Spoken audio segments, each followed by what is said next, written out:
कहानी की शुरुआत होती है एक पुलिस वाले से जो खून से लथपथ था। वो एक पुरानी खिलौने की दुकान पर आता है और अपने हाथ में पकड़े एक अजीब से बंदर को बेचना चाहता है। दुकानदार उस बंदर को देखने लगता है और तभी अचानक उस बंदर के ड्रम अपने आप बजने लगते हैं। पुलिस वाले का चेहरा पीला पड़ जाता है। जैसे ही गाना रुकता है एक चूहा रस्सी काट देता है और एक लोहे की छड़ सीधे दुकानदार के पेट में घुस जाती है। पुलिस वाला सदमे में था। वो आग बुझाने वाले सिलेंडर से उस बंदर को खत्म करने की कोशिश करता है, लेकिन अगली रात वही बंदर उसके अपने बेडरूम में फिर से आ जाता है। अब मिली रॉबी और रॉस से। ये दोनों जुड़वा भाई हैं। रॉस जो रॉबी से बस 3 मिनट बड़ा था, हमेशा खुद को बड़ा भाई दिखाने की कोशिश करता था। उनकी माँ बताती है कि उनके पिता एक दिन और एक रात से गायब है। उन्हें शक है कि वो किसी और औरत के साथ भाग गए हैं। रॉस एक बड़े भाई की तरह रॉबी को लेकर अपने पिता के कमरे में जाता है और उनकी चीजें आपस में बांटने का फैसला करता है। तभी उन्हें वो भयानक खिलौना बंदर मिलता है। रॉस ऐसे ही मजे मजे में उसकी चाबी भर देता है। अगले ही पल बंदर अपने भयानक दांत दिखाता है और उसकी छड़ी अपने आप घूमने लगती है। रॉस को कुछ अजीब सा लगता है और वो उस बंदर को रॉबी की तरफ फेंक देता है। अगले दिन सुबह उनकी आया उन्हें नाश्ते के लिए बाहर ले जाने वाली होती है। रॉबी देखकर हैरान रह जाता है कि वही बंदर कार में है। उसके मन में एक अजीब सा डर बैठ जाता है, लेकिन वो जल्दी ही एक शेफ के खाना बनाने के कमाल के अंदाज में खो जाता है। उसे पता ही नहीं चलता कि कार में वो खिलौना बंदर ड्रम बजाने लगा है और तभी शेफ के हाथ से उसकी तेज धार वाली छुरी निकलती है और सीधा आया की गर्दन पर जा लगती है। खून की एक पतली लकीर बन जाती है। यह हादसा इतना अचानक हुआ कि किसी को यकीन नहीं होता। रॉबी और रॉस अपनी माँ के साथ आया के अंतिम संस्कार में शामिल होते हैं। बाद में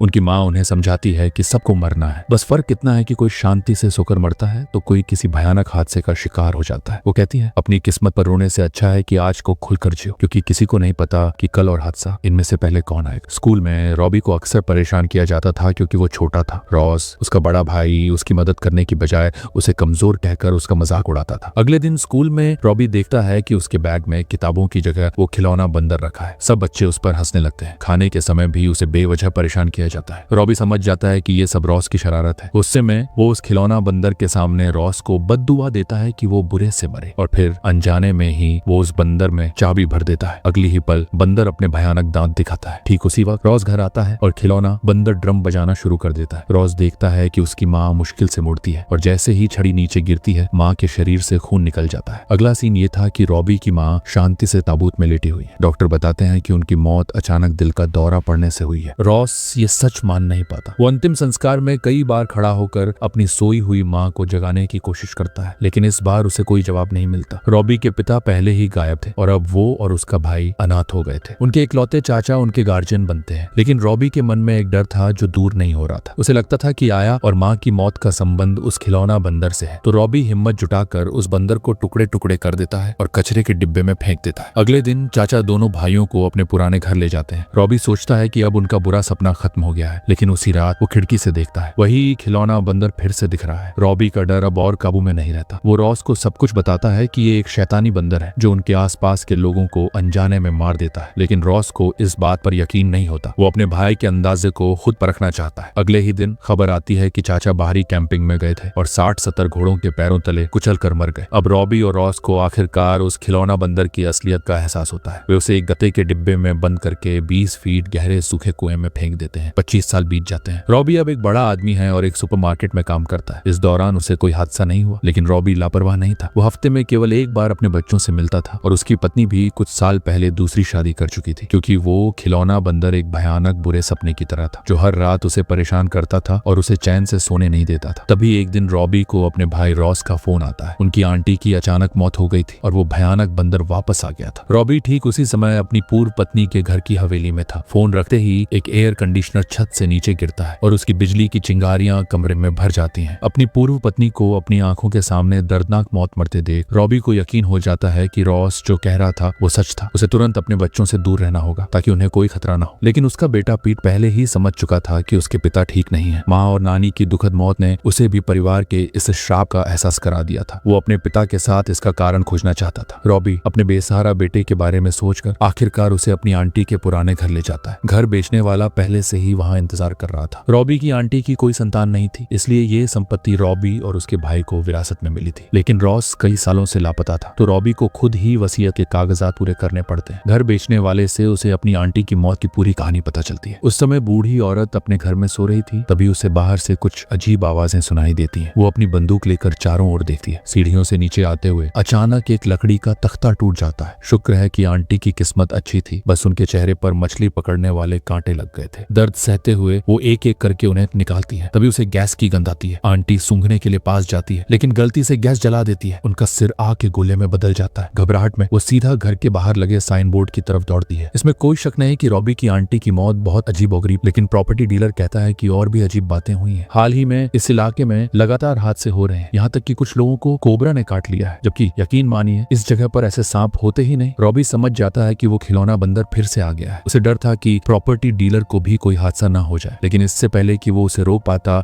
डीलर ने तहखाने का दरवाजा खोल दिया। तभी एक पुरानी बंदूक एक्सीडेंटली चल जाती है और उसे टुकड़ों में उड़ा देती है। इन हादसों की वजह से पुलिस फिर से पूछताछ करने आती है, लेकिन ज्यादातर लोग तो बस तमाशा देखने वाले थे। तभी कमरे का फोन बजता है। ये रॉस का फोन था। वो हंसते हुए पूछता है कि डर का स्वाद कैसा है। पता चला कि ये सभी हादसे रॉस ने खुद करवाए। 25 साल पहले जब दोनों भाइयों ने खिलौना बंदर को सूखे कुएं में फेंका था, रॉस को अचानक अपनी माँ की मौत का कारण याद आया। क्या ये रॉबी ही नहीं था जिसने बंदर में चाबी भरी थी? क्योंकि लड़के ने समझ लिया था कि ये बंदर कैसे काम करता है। बंदर उस आदमी को चोट नहीं पहुंचाएगा जिसने चाबी भरी थी, बल्कि उसके करीबियों को बुराई का सामना करना पड़ेगा। रॉस अगली रात उस सूखे कुएं में घुस जाता है जादुई खिलौना बंदर को वापस पाने के लिए, लेकिन बहुत खोजने पर उसे सिर्फ चाबी मिलती है। रॉस को यकीन था कि उसे वो खिलौना बंदर मिल ही जाएगा, क्योंकि जिंदगी के हर पल में उसे उस बंदर की मौजूदगी महसूस होती थी। कुछ समय पहले तक रॉस के एक दोस्त को एक पार्टी में वो खिलौना बंदर मिल गया था और तब से आसपास के इलाकों में लगातार हादसे होने लगे थे। पता चला कि रॉस उस खिलौना बंदर की मदद से रॉबी को मारकर अपनी माँ का बदला लेना चाहता था, लेकिन यह हत्या का हथियार बहुत अनप्रिडिक्टेबल था, इसलिए उसे एक और शातिर तरीका सूझा। वो चाहता था कि रॉबी अपने बच्चे के साथ किसी अपार्टमेंट में जाए। रॉबी स्वाभाविक रूप से इतना बेवकूफ नहीं था कि खुद को जाल में फंसाए, इसलिए उसने बिना सोचे समझे फोन काट दिया। तभी गलियारे में दरवाजे पर दस्तक होती है। पता चला कि रॉस का पोता पुलिस वाला बनकर आया था और उसने रॉबी का दरवाजा तोड़ दिया। वो बंदूक तान कर पिता पुत्र को अपने साथ चलने के लिए धमकाता है। वे जल्दी ही रॉस के होटल पहुंच जाते हैं। पोते की मांग अजीब थी, केवल बेटा पीट ऊपर जाएगा, रॉबी को कार में इंतजार करना होगा। पीट भी अपने परिवार के श्राप का रहस्य सुलझाना चाहता था, इसलिए वो खुद ही ऊपर चला जाता है। अंधेरे कमरे में वो अपने पिता के जुड़वा भाई से मिलता है। रॉस की योजना सीधी थी। वो चाहता था कि पीट खिलौना बंदर में चाबी भरे ताकि उसके पिता रॉबी को कुछ हो जाए। रॉस ने अपने भतीजे को झूठ बोला कि ये उनके दादा की विरासत है और पारिवारिक परंपरा के अनुसार हर पीढ़ी को श्राप को तोड़ने के लिए स्विच को मोड़ना होगा। पीट ने उस पर विश्वास किया और बिना झिझक चाबी भर दी। अगली ही पल खिलौना बंदर अपनी लकड़ी की छड़ी घुमाने लगा है और नीचे इंतजार कर रहा रॉबी अचानक देखता है कि उसके सिर के ऊपर मधुमक्खी का छत्ता हिल रहा है। जैसे ही खिलौना बंदर ड्रम बजाना शुरू करता है, पोते की बंदूक एक्सीडेंट से चल जाती है। शुक्र है कि इस बार कोई हादसा नहीं होता, लेकिन दोनों को जल्दी ही कुछ अजीब लगता है। अभी अभी निकली गोली ने मधुमक्खी के छत्ते को भेद दिया था और ढेर सारी मधुमक्खियां उसमें से निकलकर सीधा पोते के मुंह में घुस जाती हैं। रॉबी मौके का फायदा उठाकर भाग निकलता है और अपने बेटे को आवाज देता है। रॉस को एहसास होता है कि उसकी योजना फेल हो गई है। वो गुस्से में यकीन करता है कि बंदर ने उसे छोड़ दिया है। वो चाबी को तेजी से घुमाता है और चाहता है कि बंदर फिर से ड्रम बजाए, लेकिन एक अनजानी शक्ति उसे रोकती है। इस खींचातानी में रॉस को सीधा फेंक दिया जाता है और खिलौना बंदर भी गुस्से में आ जाता है। वो ड्रम को पागलों की तरह बजाना शुरू कर देता है, पहले से 10 गुना ज्यादा भयानक तरीके से। रॉस को एहसास होता है कि कुछ बड़ा गड़बड़ हो गया है। वो खिड़की से बाहर देखता है और देखता है कि आसपास के सभी घरों में आग लग गई है। अगली ही पल वो होटल जिसमें वो था